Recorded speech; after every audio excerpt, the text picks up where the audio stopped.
Hi hello friends, ಹಾಗಲಕಾಯಿ ಕಹಿ ಅಂತ ತಿಂದೇ ಇರುವವರೇ ಜಾಸ್ತಿ. ನಾವು ಇವತ್ತು ಮಾಡುವ ರೀತಿ ಹಾಗಲಕಾಯಿ ಪಲ್ಯ ಮಾಡಿ ನೋಡಿ. ಈ ರೀತಿ ಮಾಡುವುದರಿಂದ ಮಕ್ಕಳು ಕೂಡ ಇದನ್ನು ಕೇಳಿ ತಿಂತಾರೆ. ಬನ್ನಿ ಇದನ್ನ ಮಾಡುವ ವಿಧಾನ ನೋಡೋಣ. ನೋಡಿ, ಈ ಥರ ಹಾಗಲಕಾಯಿನ ಅರ್ಧ ಕಟ್ ಮಾಡ್ಕೋಬೇಕು. ಅರ್ಧ ಕಟ್ ಮಾಡಿದಾದ್ಮೇಲೆ ಒಳಗಡೆ ಸೀಡ್ಸ್ ಎಲ್ಲ ನೀಟಾಗಿ ರಿಮೂವ್ ಮಾಡ್ಕೊಳ್ಳಿ. ರಿಮೂವ್ ಮಾಡಿಕೊಂಡು ಆದಷ್ಟು ತೆಳುವಾಗಿ ಸ್ಲೈಸಸ್ನ ಕಟ್ ಮಾಡ್ಕೋಬೇಕು. ಆದಷ್ಟು ತೆಳುವಾಗಿ ಸ್ಲೈಸಸ್ನ ಕಟ್ ಮಾಡ್ಕೊಳೋದ್ರಿಂದ ಹಾಗಲಕಾಯಿ ಅನ್ನೋದು ನೀಟಾಗಿ ಈವನ್ನಾಗಿ ಫ್ರೈ ಆಗುತ್ತೆ. ಹಂಗಾಗಿ ಆದಷ್ಟು ತೆಳುವಾಗಿ ಸ್ಲೈಸ್ ಮಾಡ್ಕೊಳಕ್ಕೆ ಟ್ರೈ ಮಾಡಿ. ನೋಡಿ, ಈ ಥರ ಫುಲ್ ತೆಳುವಾಗಿರಬೇಕು. ನೋಡ್ತಿದ್ದೀರಲ್ಲ, ಈ ಥರ ತೆಳುವಾಗಿ ಕಟ್ ಮಾಡ್ಕೋಬೇಕು ಹಾಗಲಕಾಯಿನ. ನೋಡಿ, ಹಾಗಲಕಾಯಿ ಎಲ್ಲ ಕಟ್ ಮಾಡಿದಾದ್ಮೇಲೆ ಈ ಥರ ಒಂದು ಬಟ್ಲಿಗೆ ಹಾಕೊಂಡು ಉಪ್ಪು ಹಾಕಿ ಚೆನ್ನಾಗಿ ಮಿಕ್ಸ್ ಮಾಡಿ ಒಂದು 10 to 15 ಮಿನಿಟ್ಸ್ ಸೈಡಲ್ಲಿ ಇಟ್ಕೊಳ್ಳಿ. ನಾವು ಅಷ್ಟರೊಳಗಡೆ ಈರುಳ್ಳಿ ಟೊಮೊಟೊ ಕಟ್ ಮಾಡೋಣ. ಒಂದು ಮೀಡಿಯಮ್ ಸೈಜ್ ಈರುಳ್ಳಿ ಒಂದು 2 ತೊಗೊಂಡಿದ್ದೀನಿ. ಮೀಡಿಯಮ್ ಸೈಜ್ ಟೊಮೊಟೊ ಒಂದು 2 ತೊಗೊಂಡಿದ್ದೀನಿ. ನೋಡಿ, 15 ಮಿನಿಟ್ಸ್ ಆದಮೇಲೆ ಹಾಗಲಕಾಯಿನ ಎತ್ಕೊಂಡು ಈ ಥರ ನೀಟಾಗಿ ಸ್ಕ್ವೀಸ್ ಮಾಡ್ಕೊಳ್ಳಿ. ಒಳಗಡೆ ಇರೋ ರಸ ಎಲ್ಲ ಬಿಟ್ಕೊಳತ್ತೆ. ಅವಾಗ ಕಸರೆ ಅನ್ನೋದು ತುಂಬ ಕಮ್ಮಿ ಆಗುತ್ತೆ.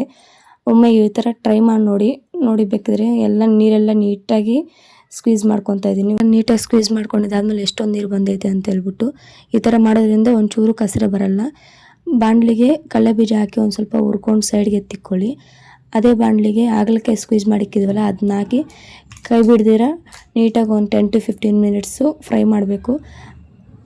ಹಾಗಲಕಾಯಿ ಎಷ್ಟು ಫ್ರೈ ಆದರೆ ಅಷ್ಟೊಂದು ಚೆನ್ನಾಗಿ ಬರುತ್ತೆ ಪಲ್ಯ ಅನ್ನೋದು. ನೋಡಿ, ಈ ಥರ ಚೆನ್ನಾಗಿ ಫ್ರೈ ಆಗಿದ್ದಾದಮೇಲೆ ಎಣ್ಣೆ ಏನೂ ಆಗಬೇಡಿ, ಹಂಗೆ ಡ್ರೈಯಾಗಿ ಫ್ರೈ ಮಾಡ್ಕೊಳ್ಳಿ. ನೋಡಿ, ಈ ಥರ ಫ್ರೈ ಆಗಿದ್ದಾದಮೇಲೆ ಇವಾಗ ಎಣ್ಣೆ ಆ್ಯಡ್ ಮಾಡ್ಕೊಳ್ಳಿ. ಎಣ್ಣೆ ಆ್ಯಡ್ ಮಾಡ್ಕೊಂಡಿದ್ದಾದಮೇಲೆ ಬೇಗ ಅನ್ನೋದು ಬ್ಲ್ಯಾಕ್ ಆಗುತ್ತೆ ಹಾಗಲಕಾಯಿ. ಸೊ ಹಂಗಾಗಿ ಫಸ್ಟಲ್ಲಿ ಎಣ್ಣೆ ಆ್ಯಡ್ ಮಾಡ್ಕೋಬೇಡಿ. ಒಂದು ಸ್ವಲ್ಪ ಚೆನ್ನಾಗಿ ಫ್ರೈ ಆಗಿದ್ದಾದಮೇಲೆ ಎಣ್ಣೆ ಆ್ಯಡ್ ಮಾಡಿಕೊಂಡು ಈ ಥರ ಫ್ರೈ ಮಾಡ್ಕೊಳ್ಳಿ. ಈ ಥರ ಫ್ರೈ ಮಾಡಿರೋದನ್ನ ಸೈಡಲ್ಲಿ ತೆಗ್ದಿಟ್ಕೊಂಡು ಇನ್ನೊಂದು ಬಾಣಲಿಗೆ ಎಣ್ಣೆ ಹಾಕಿ ಸಾಸಿವೆ, ಕರಿಬೇವು, ಈರುಳ್ಳಿ ಎಲ್ಲ ಆ್ಯಡ್ ಮಾಡ್ಕೊಂಡು ಒಂದು ಸ್ವಲ್ಪ ಉಪ್ಪು ಆ್ಯಡ್ ಮಾಡಿಕೊಂಡು ಚೆನ್ನಾಗಿ ಫ್ರೈ ಮಾಡ್ಕೊಳ್ಳಿ. ಚೆನ್ನಾಗಿ ಫ್ರೈ ಮಾಡ್ಕೊಂಡಿದ್ದಾದಮೇಲೆ ಟೊಮೊಟೊ ಸೇರಿಸ್ಕೊಳ್ಳಿ. ಅದ್ರ ಜೊತೆ ಟೊಮೊಟೊನು ಚೆನ್ನಾಗಿ ಫ್ರೈ ಆಗಿ ಸಾಫ್ಟ್ ಆಗಿದ್ದಾದಮೇಲೆ ಫ್ರೈ ಮಾಡಿಕ್ಕಿದ್ವಲ್ಲ ಹಾಗಲಕಾಯಿ ಅದನ್ನ ಇದ್ರ ಜೊತೆ ಆ್ಯಡ್ ಮಾಡಿಕೊಂಡು ಒಂದು 2 ಮಿನಿಟ್ಸ್ ಫ್ರೈ ಮಾಡ್ಕೊಳ್ಳಿ.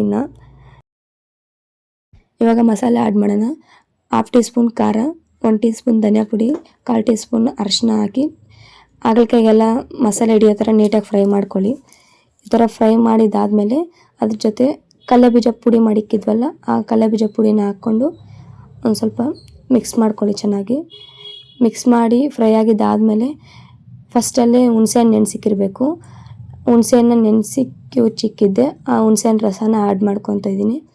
ಅದ್ರ ಜೊತೆ ಒಂದು ಬಟ್ಲಷ್ಟು ನೀರು ಆ್ಯಡ್ ಮಾಡ್ಕೊಳ್ಳಿ. ನೀರು ಆ್ಯಡ್ ಮಾಡಿ ಒಂದು ಚೆನ್ನಾಗಿ ಮಿಕ್ಸ್ ಮಾಡಿ ಪ್ಲೇಟ್ ಮುಚ್ಚಿ ಒಂದು 10 to 15 ಮಿನಿಟ್ಸ್ ಬೇಯಿಸ್ಕೊಳ್ಳಿ. ನೋಡಿ, ಇವಾಗ ಚೆನ್ನಾಗಿ ಬೆಂದೈತೆ.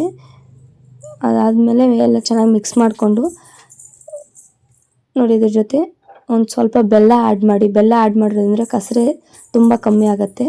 ಬೆಲ್ಲ ಒಂದು ಸ್ವಲ್ಪ ಕೊತ್ತಂಬರಿ ಆ್ಯಡ್ ಮಾಡಿಕೊಂಡು ಮಿಕ್ಸ್ ಮಾಡಿಕೊಂಡು ಆಫ್ ಮಾಡ್ಕೊಳ್ಳಿ.